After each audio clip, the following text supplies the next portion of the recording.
עכשיו שווה בדיקה. הפעם מנחם הורוביץ יצא לחפש שטיח לקראת החורף ובדק אילו דגמים ממתינים בחנויות וגם איך תוכלו לחדש ולנקות את השטיח שכבר יש לכם בבית. שלום לכם, בשנים האחרונות נראה שהייתה ירידה מסוימת בתחום השטיחים. מה קורה עכשיו? תישארו איתי.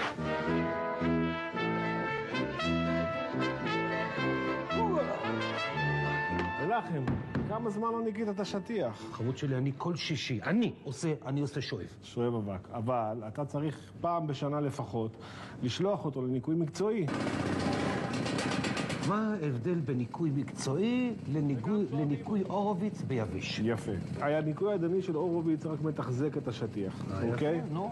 עכשיו, אבל אתה לא מצליח בניקוי הידני שלך להוציא את קרדית אבק הבית, את הלכלוך, את כל הבקטריות שנמצאות בתוך השטיח.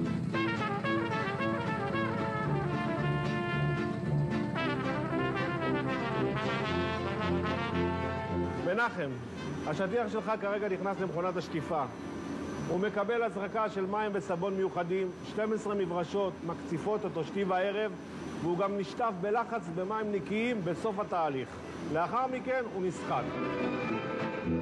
חברים יקרים, השטיחים לאחר הפוגה קצרה שוב חזרו לעולמנו. מדובר בפריט עיצובי משמעותי שגם מעצבים בינלאומיים מייחדים לו תשומת לב רבה.